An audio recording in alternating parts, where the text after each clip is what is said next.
berbicara. Terima kasih Finalis. Pertama, kita tahu kemarin terjadi sebulan 2 kali banjir. Bahkan banjir itu sampai kota Demak. Alun-alun pun banjir ketinggian sampai 40 cm. Apalagi rumah masyarakat. Kalau dibilang itu curah hujan yang over, oke. Kalau kita bilang karena sungai yang melimpah, itu oke. Tetapi boleh banjir, mestinya tidak boleh menggenangi rakyat. Oleh karena itu solusinya mestinya pertama, normalisasi sungai. Oleh karena pertanyaan saya adalah bagaimana cara menangani musibah banjir yang mengakibatkan kerugian masyarakat se-Kabupaten Demak. Silakan, saya pikir itu cukup. Ada tambahan? Cukup? Saya tambahkan, di samping banjir yang menenggelamkan sampai di tingkat kota, banjir di tingkat petani. Petani kita mengalami musim tanam 5 kali. Musim tanam pertama kebanjiran, kedua kebanjiran, sampai kelima hasilnya belum mesti. Baik di wilayah Kecamatan Guntur, Blerong, Wono, Sukorejo dan lain sebagainya. Mohon pertanyaannya, bagaimana kebijakan dari Bupati apabila menghadapi permasalahan ini? Terima kasih. Baik, cukup. Terima kasih pasangan calon nomor urut 1. Sekali lagi kami mohon kepada para pendukung yang berada di studio TVRI untuk tetap tenang, menjaga ketertiban ketika pasangan calon menyampaikan sesuatu. Terima kasih. Selanjutnya kami persilakan kepada pasangan calon nomor urut 2 untuk menjawab. Waktunya 2 menit dimulai ketika Anda berbicara. Terima kasih untuk pertanyaan paslon nomor urut 1. Sebenarnya sangat mengecewakan masyarakat. Seorang calon bupati tidak mengetahui alasan banjir yang terjadi di bulan Februari. Februari terjadi bukan menurut BMKG, tidak ada curah hujan sama sekali di Kabupaten Demak. Tetapi banjir tersebut karena adanya curah hujan yang tertinggi di daerah hulu, yaitu daerah Blora. Dan daerah tersebut mengenangi aliran yang menurut kewenangan adalah milik dari Kementerian PUPR. Dan apresiasi dari BNPB saat kami rekan-rekan Forkopimda saat itu dipimpin oleh Pak Dandim, apresiasi dalam penanganan banjir tersebut tidak ada korban jiwa sama sekali. Dan alhamdulillah kita sudah bersinergi. Saat itu harusnya pengeringan perlu butuh waktu 2 bulan, tetapi dengan komunikasi dan sinergi yang baik, hanya dalam waktu 1 minggu sampai 2 minggu bisa kita keringkan. Sehingga perlu adanya introspeksi bersama di mana lahan pertanian atau lahan hutan yang di daerah hulu dijadikan lahan jagung. Dan saat itu kita dari pemerintah Kabupaten Demak bersikeras untuk membantu masyarakat Kabupaten Demak. Saat itu pada kemana? Kita dari pemerintah Kabupaten Demak berjibaku dengan masyarakat Kabupaten Demak dalam menyelesaikan hal tersebut. Kemudian untuk pertanian kita sudah berkoordinasi dengan BPWS untuk menormalisasi dan sudah kita lakukan saat ini. Waktu habis. Terima kasih atas jawaban dari paslon nomor 2. Dan selanjutnya silakan kepada pasangan calon nomor urut 1 untuk bisa memberikan respon atas sanggahan tadi. Silakan, waktunya 2 menit dimulai ketika Anda berbicara. Terima kasih. Iya, pentingnya satu pemahaman seorang pimpinan. Kalau dibilang itu sungai merahnya PSDA, mestinya pimpinan harus tahu bahwa Kabupaten Demak itu setiap tahun terjadi banjir. Antisipasi itu penting, kontrol ke lapangan itu penting. Karena begitu mau hadir di tengah sawah, mau mengukur sepanjang sungai, tahu kira-kira mana sungai-sungai yang akan rawan untuk menggenangi dan menjadi rakyat kita. Sudah menjabat 1 periode dan Demak sejarah banjir mengenang sampai kota Demak. Ini penting, maka ketika seorang pimpinan menyampaikan kolaborasi dengan pemerintah sejauh apa, tinggal kita punya keinginan atau kemauan tidak untuk melakukan kerjasama dengan pemerintah untuk menganggarkan supaya pembangunan sungai itu teratasi jauh lebih baik sebelum banjir datang. Ini penting kita sampaikan, karena banjir itu akan merusak segala macam perabot rumah tangga. Hari ini kita nyata Pak di Kabupaten Demak, kita tidak hanya 1 bulan selesai pembangunan, kita tidak butuh 2 bulan selesai pembangunan, tapi bagaimana penderitaan rakyat, perabot mereka rusak, sepeda motor, mobil semua rusak. Bagaimana pemerintah menghadapi hal ini? Terima kasih. Masih ada sisa waktu? Tadi yang disampaikan baru akan koordinasi dengan pusat. Kemarin kemana? Gitu. Terima kasih. Masih ada waktu? Cukup? Baik. Mohon tenang, hadirin mohon tenang, mohon tenang. Selanjutnya kami persilakan kepada pasangan calon nomor urut 2 untuk merespon dari sanggahan pasangan calon nomor urut 1. Waktu Anda 2 menit dimulai ketika Anda berbicara. Terima kasih saudara moderator. Kita ketahui bersama kapasitas Sungai Wulan saat itu adalah 800 dan saat bencana terjadi sekitar 1200, dan saat itu kita jaga di pintu Wilalung yang harusnya diarahkan ke Pati, ini diarahkan ke Demak semuanya. Dan sebenarnya sudah ada program dari PUPR berkaitan normalisasi, tetapi terdahului oleh dengan adanya curah hujan yang tinggi di daerah Blora, sehingga kami saat itu bukan nanti baru berkoordinasi, kita sudah berkoordinasi dengan buktinya Bapak Presiden Jokowi saat itu datang, kemudian Bapak Basuki Menteri PUPR datang, kemudian BNPB, Kepala BNPB datang, semua membantu pemerintah Kabupaten Demak, sehingga tidak nanti-nanti saat itu langsung kita koordinasi dan menindaklanjuti hal tersebut sehingga masyarakat mendapat bantuan. Dan kebijakan kami terkhusus untuk warga masyarakat Karanganyar adalah memberikan kebijakan pembebasan PBB 100% untuk daerah yang terdampak 2 kali dan 1 kali pembebasan PBB 50%. Terima kasih. Tentulah kita lihat mitigasinya setelah kita kata masyarakat kena banjir musibah.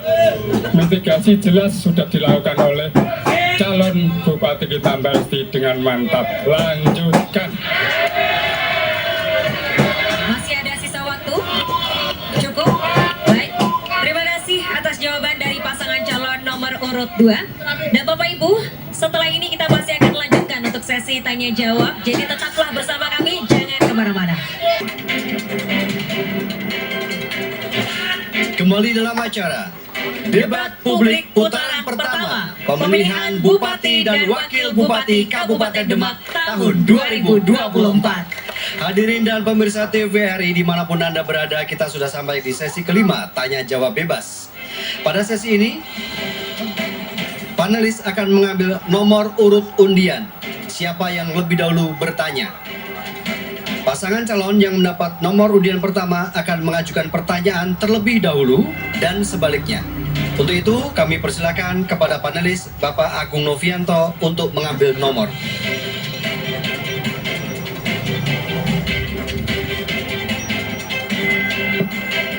Baiklah, ini Bapak Agung akan mengambil nomor urut untuk pasangan calon.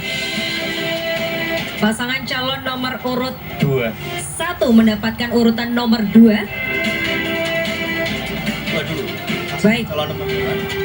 Paslon nomor 2 yang terlebih dahulu bertanya. Baik. Dan tema untuk sesi tanya jawab bebas ini adalah 5 hal. pemerintahan, birokrasi dan infrastruktur, hukum, lingkungan, pendidikan, dan ekonomi. Waktu Anda 1 menit dimulai dari ketika berbicara. Oke, terima kasih saudara moderator. Konsep rancangan pembangunan jangka menengah nasional 2025-2029 salah satunya mengusung isu strategis transformasi ekonomi, yakni ekonomi sirkular dan tenaga kerja hijau yang erat kaitannya dengan SDGs.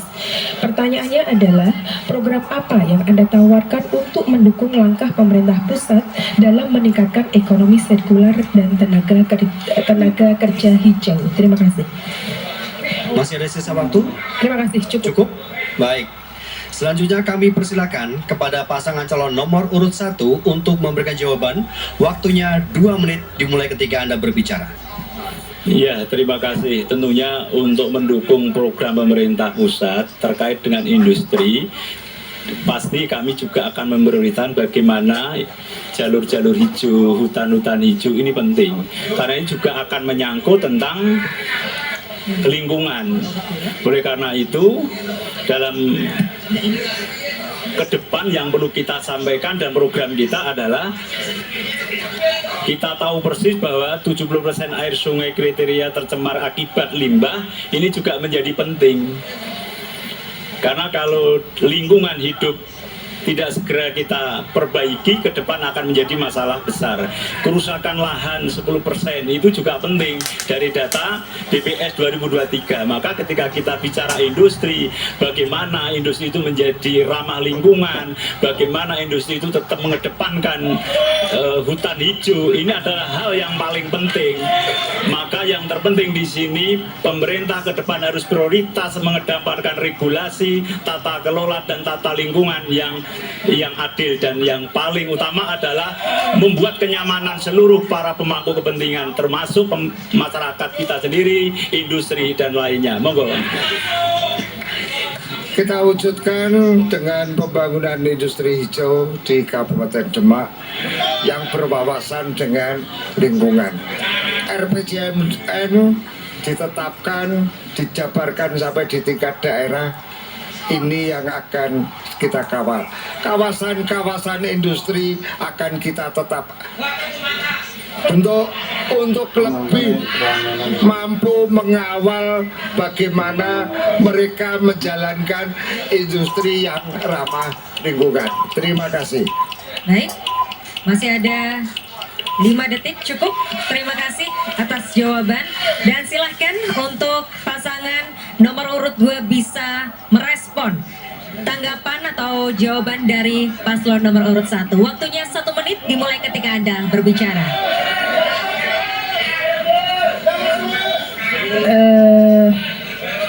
Menanggapi, tentunya kami rasa yang sudah disampaikan belum dapat menjawab pertanyaan saya, di mana belum memenuhi prinsip-prinsip modeling yang berfokus pada reduce, recycle, reuse, atau kaidah-kaidah ekonomi sirkular dan tenaga kerja hijau lainnya. Ini menjadi penting karena pemerintah daerah harus sinkron dengan langkah-langkah pemerintah pusat, karena RPJMN ini harus dilaksanakan oleh daerah dengan RPJMD-nya. Kami harap strategi program harus sesuai dengan substansi, studi keilmuan, dan aturan yang ada. Jangan sampai program tersebut sulit untuk diimplementasikan dan hanya menjadi sebuah janji saja. Terima kasih. Maksud dari industri hijau itu memang harus bersinergi dengan Baik, lingkungan. waktu habis. Terima kasih atas jawaban dari paslon nomor urut 2. Mohon tenang. Mohon tenang. Mohon tenang. Mohon tenang. Mohon tenang dulu, kita akan kembali menyimak respon. Ya, selanjutnya kita akan mendengar untuk paslon nomor urut 1 menjawab kembali tanggapan yang tadi sudah diberikan. Waktu 2 menit dimulai ketika Anda berbicara. Ya, terima kasih. Pentingnya membuatkan suatu kawasan industri yang tepat sasaran. Karena penting, industri akan dibangun di Kabupaten Demak tidak boleh menggunakan tanah-tanah produktif. Disitulah ketika kawasan Rob yang begitu luas, pentingnya dibangun kawasan industri, disitulah kita tempatkan jalur-jalur hijau supaya investor masuk di sana dan tenaga kerja bekerja di industri sana pun merasa nyaman. Karena ini adalah bagian dari program pemerintah ke depan ketika EDECO terpilih. Karena apapun ketika sumber daya manusia kita tidak memberikan ruang yang cukup, kita tidak memberikan ruang yang bebas, maka saya pikir industri ke depan akan masuk ke Demak akan sulit. Penting di situ. Karena kami hari ini tahu kawasan industri di Kabupaten Demak sesuai dengan RPJMD-nya itu sangat luar biasa, masih butuh suatu regulasi yang tepat untuk dilaksanakan. Butuh payung hukum perbuk yang mengena pada sasaran sehingga industri masuk mereka akan nyaman. Ekonomi sirkular adalah saling menguntungkan. SDM-nya dari Demak, pertumbuhan ekonomi di sekitar industri ini yang perlu kita bangun. Selama ini banyak industri yang parsial. Sekarang ini banyak penetapan sawah lestari 38.000 hektar, tapi parsial, tidak dalam bentuk kawasan. Nah, inilah yang akan kita kembalikan, kita tata kembali untuk terwujudnya ekonomi sirkular sebagaimana amanah rencana pembangunan jangka menengah nasional. Terima kasih. Ya, waktu habis. Terima kasih kepada kedua pasangan calon dan hadirin semuanya. Jangan kemana-mana, setelah jeda berikut kami kembali untuk Anda untuk giliran paslon dari nomor 1.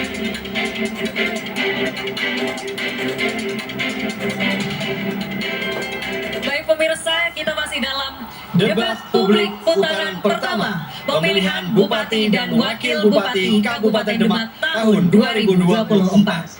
Dan di sesi sebelumnya, tadi untuk pasangan calon nomor urut 2 sudah memberikan pertanyaan. Maka di kesempatan kali ini, kita juga akan berikan kesempatan kepada calon nomor urut 1 untuk memberikan pertanyaan. Silakan untuk bisa menyampaikan pertanyaan, waktu Anda 1 menit dimulai ketika Anda berbicara. Terima kasih. Pertanyaan saya kepada paslon urut 2. Pertama, di pemerintahan birokrasi Kabupaten Demak hari ini banyak jabatan eselon 2 kosong.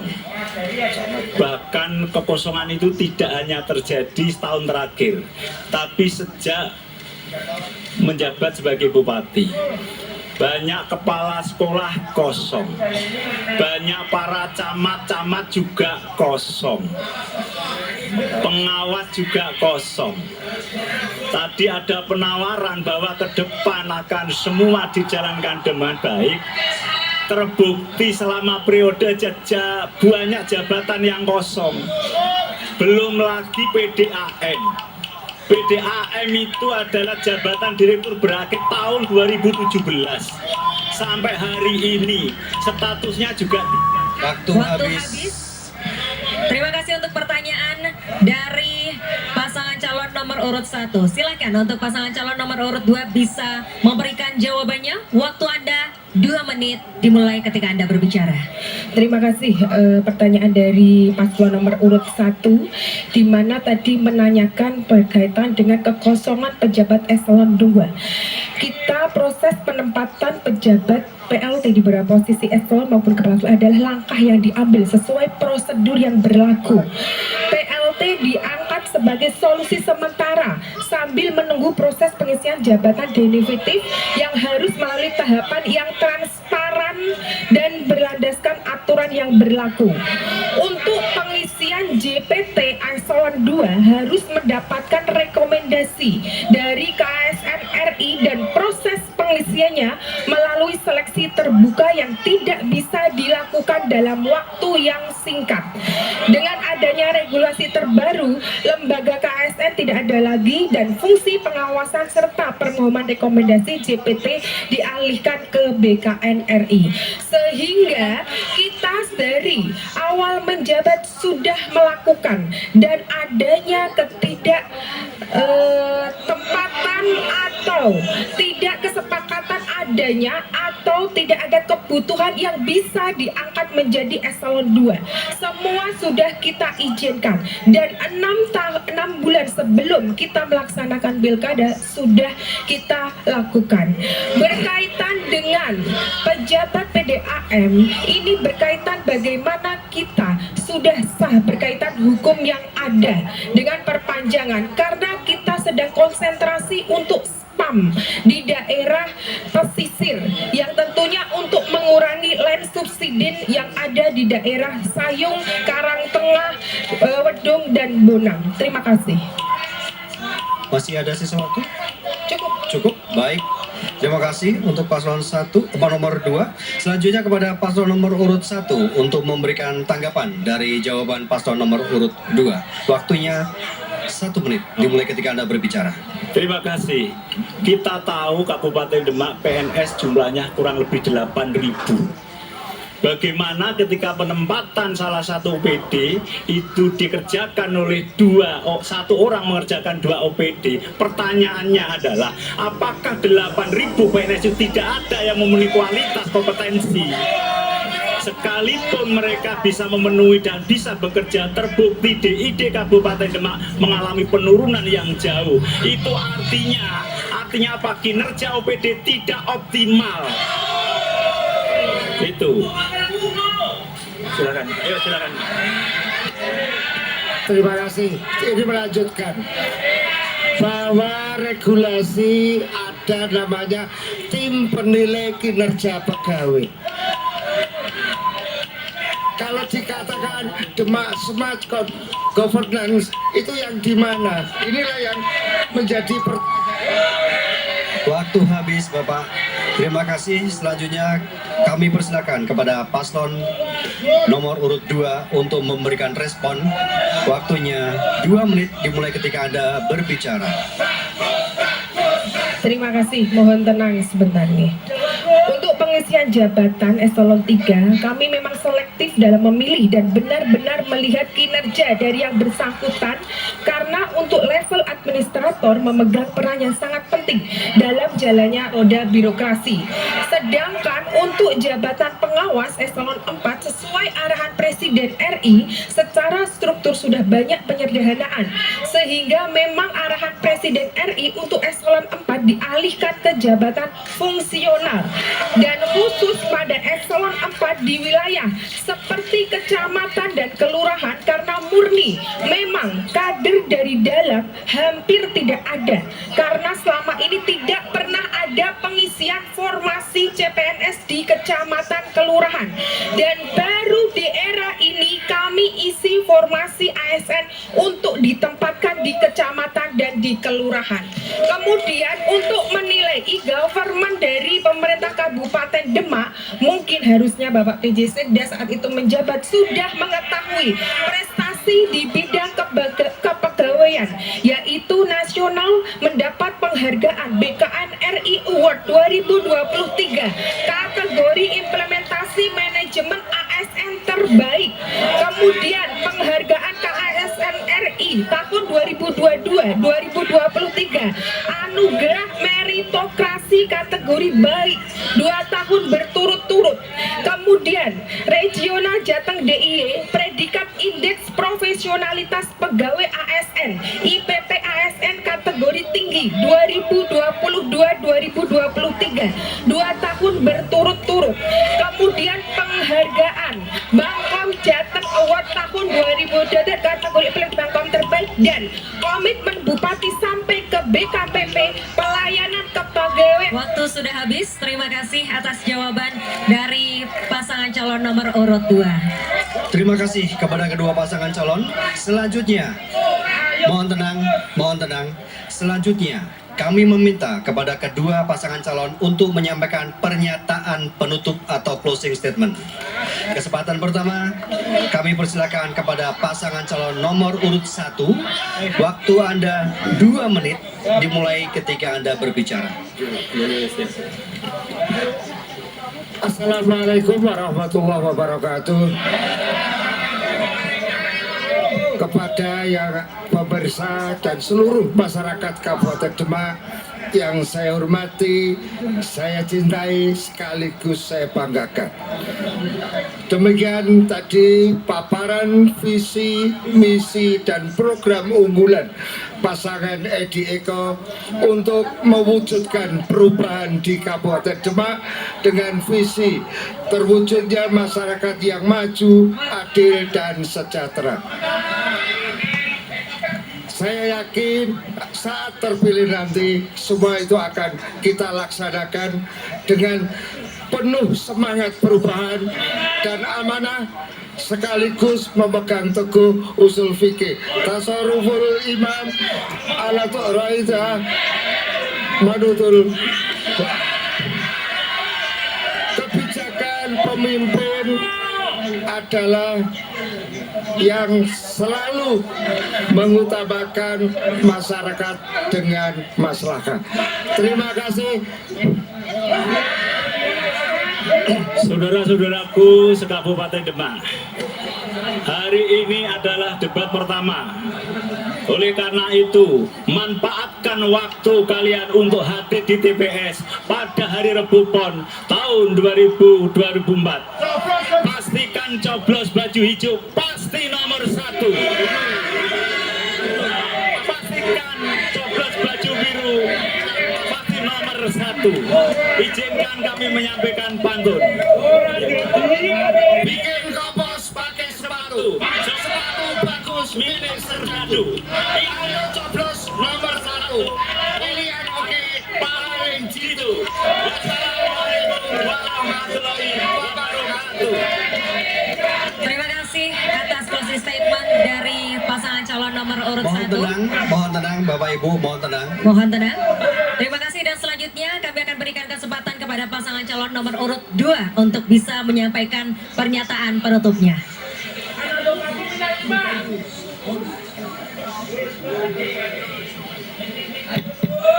Terima kasih. Assalamualaikum warahmatullahi wabarakatuh. Alhamdulillah, Demak mengalami perubahan besar. Ini menjadi sejarah yang luar biasa. Setelah mengalami sejarah panjang, kita patut bangga. Di Demak sudah berdiri megah Sport Center. Grebek besar sebagai ikonik Kabupaten Demak sekarang dapat dinikmati masyarakat secara gratis. Bentuk hormat kami kepada guru-guru kami. Alhamdulillah, peningkatan kesejahteraannya sudah kami perhatikan dan tetap akan kami lanjutkan dan tingkatkan. BPJS Kesehatan gratis dan deretan prestasi yang luar biasa lainnya. Insya Allah kami akan melanjutkan orkestra kepemimpinan dengan memberikan kenyaman bekerja tanpa tekanan. Dan tentu dengan didasari nilai agama, akhlak, dan moralitas pengabdian yang tinggi sebagai benteng utama kami. Untuk mewujudkan Demak semakin bermartabat, maju, dan sejahtera. Terima kasih Mbak Estiana, calon Ibu Bupati yang insya Allah dilantik kembali. Amin Allahumma. Tentunya kami berpegang pada kaidah al-muhafadzah ala qadimi sholih wala ala jadidil asah, menjaga dan merawat hal yang baik yang telah kami capai dan mencari yang lebih baik untuk kami lakukan ke depan untuk limaslahatil ummah. Demak kota wali, Demak kota santri, Demak istimewa. Kita pilih nomor, kita coblos nomor. Allahumma sholli ala sayyidina Muhammad. Allahumma barik ila aqwamit thariq. Wassalamualaikum warahmatullahi wabarakatuh.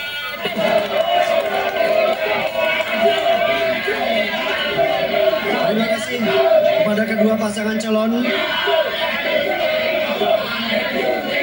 Terima kasih Bapak Ibu para pendukung, terima kasih. Terima kasih, kami persilakan duduk kembali. Nanti kami berikan kembali kesempatan untuk memberikan dukungan dan apresiasi. Silakan untuk duduk dulu. Silakan Bapak-bapak. Baik, terima kasih. Mohon Silakan tenang. untuk dapat duduk kembali. Baik, demikian tadi hadirin dan pemirsa, kita sudah menangkap buah pemikiran dari kedua pasangan calon Pilkada Kabupaten Demak tahun 2024, dan mudah-mudahan siapapun yang nanti pada tanggal 27 memenangkan kontestasi bisa membawa kemaslahatan kepada umat, kepada warga Kabupaten Demak. Ya, dan jangan lupa untuk Rabu 27 November 2024 datang ke TPS dan berikan suara Anda. Dan tentu saja kami juga mengucapkan terima kasih kepada kedua pasangan calon, kepada seluruh perwakilan partai pendukung, jajaran Forkopimda yang sudah hadir dalam acara debat publik pemilihan bupati dan calon wakil bupati malam hari ini. Kami berdua pamit. Terima kasih. Wassalamualaikum warahmatullahi wabarakatuh. Selamat malam.